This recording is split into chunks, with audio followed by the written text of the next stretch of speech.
আসসালামু আলাইকুম, শুভ দুপুর। তুচ্ছ নয় রক্তদান,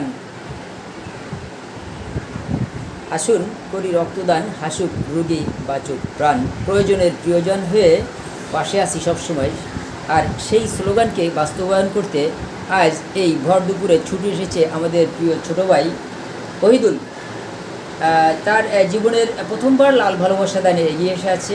সে একজন মানবিক মানুষ, মানবতার টানে মানবিক হয়ে আজকে মানবতার হাতটা বাড়িয়ে দিয়েছে একজন সিজারিয়ান মায়ের জন্য। একজন প্রসূতি মায়ের হিমোগ্লোবিন 8 পয়েন্ট সামথিং। তো তার এই মুহূর্তে জরুরি রক্তের প্রয়োজন, সেই হিসাবে ছুটে এসেছে মুসাফিরের অক্লান্ত সৈনিক আমাদের প্রিয় কলেজার টুকরা ছোটো ভাই ওহিদুল। তো আসুন করি রক্তদান, হাসুক রোগী বাঁচুক প্রাণ, এই সকল এই স্লোগানকে বাস্তবায়ন করতে, এই রোগীদের মুখে হাসি ফোটাতে সময়ে অসময়ে দুঃসময়ে সবসময় ছুটে আসে আমাদের এই মুসাফিরের আরেকজন সহযোদ্ধা। সে সবসময় মানুষের কল্যাণে এগিয়ে আসে। এরকম হাজারো নিবেদিত প্রাণ মুসাফিরের আছে যারা সবসময় মানুষের কল্যাণে কাজ করে যায়। তাই আজকের এই দিনে আমাদের এই প্রিয় ছোটো ভাই ছুটে এসেছে রক্তদানে।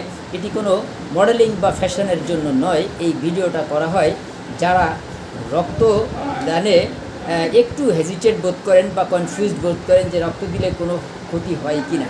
আসলে রক্ত দিলে হয় না ক্ষতি, জাগ্রত হয় মানব অনুভূতি। আর সেই অনুভূতির জায়গা থেকেই আমার এই প্রিয় ছোটো ভাই ছুটে এসেছে রক্তদানে। তো আমি আপনাদের সাথে একটু শেয়ারিং করছি এই আমাদের এই প্রিয় ছোটো ভাই ওহিদুল, তুমি তো তোমার জীবনের প্রথম লাল ভালোবাসা আজকেই দিতে এসেছো, তো আসলে তোমার অনুভূতিটা কেমন মনে হচ্ছে? ভালো লাগছে? কোনো রকম খারাপ লাগছে না? আচ্ছা, এরপরে এই যে সূর্য ফুটালাম, অনেক বেশি ব্যথা লাগছে না? তাহলে আগামী থেকে আরও রক্ত দেওয়ার ইচ্ছা আছে? এই যে নিজের রক্ত বারবার এই মানুষকে দেওয়ার ইচ্ছাটা জাগে কেন? ধন্যবাদ। মানুষের জন্য, জীবনের জন্য। B with us, support human, support this community and be happy.